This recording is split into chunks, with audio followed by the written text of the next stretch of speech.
કાંતિભાઈ નમસ્કાર. નમસ્કાર.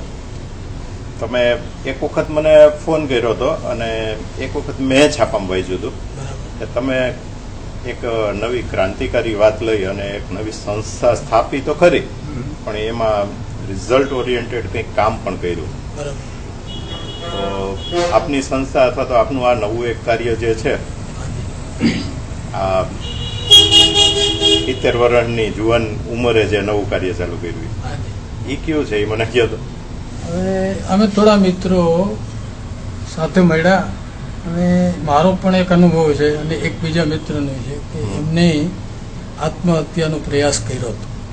એટલે એ જે ફિલિંગ્સ છે એ હતી અને એમ થયું કે ભાઈ આવું કાંઈ અટકે, આત્મહત્યા ન થાય અને થતી હોય તો અહીંયા આપણે ક્યાંય કોઈને મદદરૂપ થઈ શકીએ, કોઈના વિચારને આપણે ટાળી શકીએ એવી કોશિશ થઈ શકે કે નહીં, એવું અમે 4-5 મિત્રોએ વિચાર્યું અને નક્કી કર્યું કે ના થઈ શકે તો ચોક્કસ પ્રયત્નશીલ થઈએ અને એક બધા મિત્રોની મિટિંગ બોલાવી અને 35 મિત્રો સાથે મળી અને નક્કી કર્યું કે કંઈક કરવું.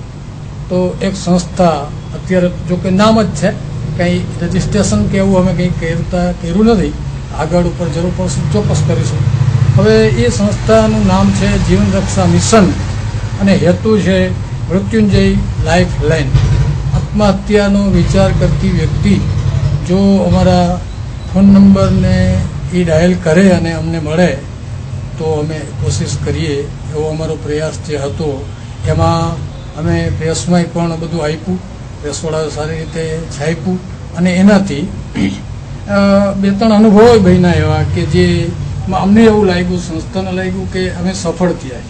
ખાસ કરીને એક રિક્ષાવાળા ભાઈ, એમનો ફોન આવ્યો, ફોન મૂકી દીધો, રોતા રોતા બોલતા હતા અને પછી પાછો ફોન કરી એનું સરનામું લઈને અમે ત્યાં પહોંચ્યા અને 2 કલાક એમની સાથે બેસી અને અમે સફળ થયા એવું અમને ચોક્કસપણે લાગ્યું.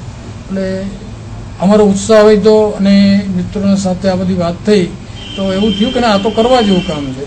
ભલે આપણે એવું નથી કહેતા કે બધાને રોકી શકીએ, પણ જ્યાં શક્ય હોય, આપણી પહોંચ હોય, આપણાથી થઈ શકતું હોય એ કામ કરી કોઈ પણ આત્મહત્યાનો વિચાર કરવા તૈયાર થઈ હોય એવી વ્યક્તિ જો ફોન કરે અને અમે ત્યાં પહોંચીએ તો અટકાવી શકાય એવું અમને લાગ્યું છે. અને ખાસ કરીને સંસ્થામાં કોઈ પ્રમુખ નથી, કોઈ હોદ્દેદાર નથી, કોઈ હોદ્દા પણ નથી. સાથે મળી બધાની ક્ષમતા પ્રમાણે બધાએ કામ કરવું એવું નક્કી કર્યું છે. અને ખાસ 2-3 મુદ્દા હું કહું તો એવા છે કે ક્યારેય કોઈ પણ વ્યક્તિનું એની મરજી વિના નામ અને એ ઇસ્યુ બહાર પાડવો. માનો કે હું ક્યાંય પહોંચ્યો છું તો બીજા 2 જે ફોન નંબરો છે એમાંથી 2 સિવાય બહાર ન જાય આ વાત, એ ભાઈનું નામ કે એની સમસ્યા. હા, એને નામ વિના જો એની ઈચ્છા હોય તો ક્યાંય પેપર આઉટ, પ્રેસ આઉટ કરવું એવું અમને બીજા છાપાઓએ કીધું છે કે આવા કિસ્સા હોય અને એ ભાઈ અટકા હોય અને જો એ બચ્યા હોય તો લઈ આવજો. પણ એમાં મરજી તો જે તે વ્યક્તિની જ હશે કે એ કીએ તો નામ સહિત, નહીતર નામ વિના જો એ ના પાડે તો એના ઇસ્યુને ક્યારેય બહાર પાડવો નહીં. એક બીજું, કોઈ અંગત લાભ લેવાની, આર્થિક સામાજિક એક પણ લાભ આ સંસ્થામાંથી કોઈ પણ કાર્ય સભ્ય ન લઈ શકે. બીજું, બહુ ઝાઝા પૈસા માટે ક્યાંય બહુ મથવું નહીં. સામેથી કોઈ વોલન્ટરી મરજીથી સ્વૈચ્છિક કોઈ આપે કંઈ તો સ્વીકારવું અને અમે અમારી ક્ષમતામાં રહીને જ બધું કામ કરવું એવું મિત્રોએ નક્કી કર્યું છે. અને 2-3 બનાવથી એવું લાગે છે કે આગળ વધશું. ઘણા બધા મિત્રો આ બાબતમાં અમને અત્યારે મદદ કરે છે, કરતા રહેશે. સાથે જે જોડાયેલા છે એ કોણ કોણ છે આપણી સંસ્થા? એમાં એક તો મારું નામ કાંતિલાલ ભૂત છે, હું રાજુભાઈ પરમાર છે, જે અત્યારે રાજુભાઈ પરમાર છે, હું નિવૃત્ત છું. રાજુભાઈ પરમાર એ પાણીપુરી અને દહીંવડાનું કામકાજ છે અને બહુ સારી. એ પણ એક વખત આત્મહત્યા કરવા કોશિશ કરી હતી ને બચ્યા હતા આર્થિક મૂંઝવણમાંથી. એટલે એને લાગ્યું છે, મને લાગ્યું છે. અનિલ ટાંક કરીને છે, સારા એવા શિક્ષક તરીકે એની નામ છે. આમ અંગત ટ્યુશનો ઘરે જઈને કરે છે, પણ બહુ વિચારવાન, વિચારશીલ માણસ છે.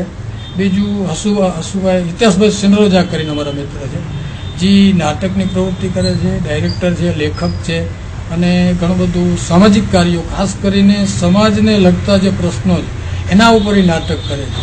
એનો હેતુ એવો નથી કે નાટકો કરીને પૈસા કમાઈ લેવા, પણ સંસ્થા ક્યાંક સમાજને ઉપયોગી કલાકારોને સ્ટેજ આપવું. હા, નવા કલાકારો, ઉભરતા કલાકારો છે એને એક જગ્યા આપવી, એ આગળ વધે એવી કોશિશથી હિતેશભાઈ સિંધોજા કામ કરે છે. બીજા પણ મિત્રો અમારી સાથે છે, જે લોકોનું કમિટમેન્ટ છે કે એની તૈયારી છે કે ભાઈ આપણે સમાજ માટે કંઈક ઉપયોગી થાય એવું દરેક કામ કરવું, અને આ અમારી હેલ્પલાઇન શરૂ કરી છે. તમારા હેલ્પલાઇનના જે નંબર્સ છે, જે અત્યારે તો અમારા અંગત મોબાઈલમાંથી નંબરો અત્યારે પ્રેસ આઉટ કર્યા છે, પણ ઓલરેડી અત્યારે નવા નંબરો આવી ગયા છે. એના ઇન્સ્ટ્રુમેન્ટ માટે 2-3 દિવસમાં જ ખરીદી થઈ જશે કે એમાં રેકોર્ડ થઈ શકે સામે વ્યક્તિની વાત, એટલા માટે થોડુંક અટકાતા, પણ હવે નંબર તો આવી જ ગયા છે. પહેલો નંબર છે 81 41 800 806, બીજો નંબર છે 81 41 800 808. આ બે નંબર અત્યારે ઓલરેડી અમારી પાસે છે, ઇન્સ્ટ્રુમેન્ટમાં મુકાઈ અને ફરીથી એક નવી મિટિંગ કરી અને અમે નક્કી કર્યું છે 2-4 સજ્જનો અમારી સાથે છે જે સમાજના કાર્યો કરે છે, એમને લઈ અને પછી આ નવા નંબર પ્રેસ આઉટ કરવા અને 24 કલાક આ લાઈન ઉપર લાઈન ચાલુ રાખવી અને કામ કરવું. એક કિસ્સો થોડોક કહું તો 2 વાગે એક વ્યક્તિનો ફોન આવ્યો અને અમે પહોંચ્યા, 2:15 બરાબર એના સ્થળ ઉપર પહોંચ્યા. એને મળ્યા, 60 વર્ષની ઉંમર, ઘણી બધી મુશ્કેલીઓમાંથી પસાર થયા અને એને મરી જવાની વાત કરી તો ખૂબ હૈયાધારણ આપી અને એમને રોક્યા એવું અમને લાગે. અત્યારે વ્યક્તિ છે. ખાસ કરીને એક બીજું કામ એવું છે કે ફોન કર્યો, ગયા, મળ્યા અને એને ભૂલી જવું એવું નહીં, પછી એના કોન્ટેક્ટમાં રોજ રહેવું, એને ફોલોઅપ વર્ક આપણે કરવું, એની સમસ્યા ક્યાંય પાછી થઈ છે, સર્જાણી છે કે નહીં, એવા 3 કિસ્સા બન્યા છે. સતત એને દરરોજ એક ફોન કરવાનો, એની સ્થિતિ જાણવાની. તો 2 બાબતમાં તો ચોક્કસપણે એવું કહી શકાય કે એ લોકો ખૂબ ખુશ છે અને વિચારવાનું બંધ કર્યું આત્મહત્યા માટે. બીજી કોશિશો જે કરી હતી એમાં એ સફળ ન થયા, અમે સફળ થયા અને એ અત્યારે પણ ખુશ છે, એ આખું ફેમિલી ખુશ છે. તો આપણને થાય ઉત્સાહ મળે કે આવું થઈ શકે છે, કરવું જોઈએ અને આગળ ઉપર પણ આ બાબતને વધારે વિસ્તાર આપવો જોઈએ. સૌરાષ્ટ્રના લગભગ શહેરોમાં એક કોઈ મિત્ર મળી જાય અને એ ત્યાં રહીને, માનો કે જુનાગઢ છે, જામનગર છે, પોરબંદર છે, આવા 2-4 મિત્રો અમને મળ્યા છે અને એમને કીધું છે કે ચોક્કસ અમે પણ આ કામ કરશું. પણ એમાં એવું નથી કે સંસ્થા છે એ સંકુચિત હોય કે અમે જ કામ કરીએ, એવું નથી. કોઈ પણ જોડાઈ શકે, સ્વૈચ્છિક જોડાઈ શકે. શરત આટલી જ રહેશે કે આર્થિક લાભ ન લેવા અને અંગત બાબતોમાં ક્યારેય પડવું નહીં અને જે કંઈ મળે એને આપણે ક્યારેય બહાર ન લાવવી. જે તે વ્યક્તિ જે કંઈ છે એની બહાર ક્યારેય વાત ન લેવી. આવા 2-4 નિયમોને વળગી અને આગળ ચાલવાની વાત અમારી છે. આભાર તમારો કાંતિભાઈ. અને હું પણ તમારી સાથે આ બાબતે થોડી જુદી રીતે જોડાયેલો છું. બીજા મિત્રોને પણ આ વાત કરશું અને આ કાર્ય જે તમે કરી રહ્યા છો એ બદલ તમને અભિનંદન. દિનેશભાઈ, ખાસ વાત કહું તો પહેલેથી જ તમારા ઉપર કંઈક લાગણી છે અને તમે ઘણા બધા કામ, ઘણી બધું માર્ગદર્શન આપ્યા છે અને તમે આ ફેસબુક કે ભલાણું આ જે બધા ઇલેક્ટ્રોનિક સામાજિક જે બધા છે સાધનો, એના તમે ખૂબ નિષ્ણાત છો. તો અમે ઈચ્છીએ કે તમે અમને આવી રીતે મદદરૂપ થાવ અને ચોક્કસ થશો એવી ખાતરી છે. પહેલા જ તમને મેં કીધું જોડાયેલા છે તમારી સાથે, દિલથી લેવા જ છે, દિલથી જોડાયેલા છે. આમ જોડાતા રહેશું, આપણું ખૂબ કામ થશે, સારું થશે, સારા કામને આપણે ચોક્કસ દિશા આપી શકશું. આભાર.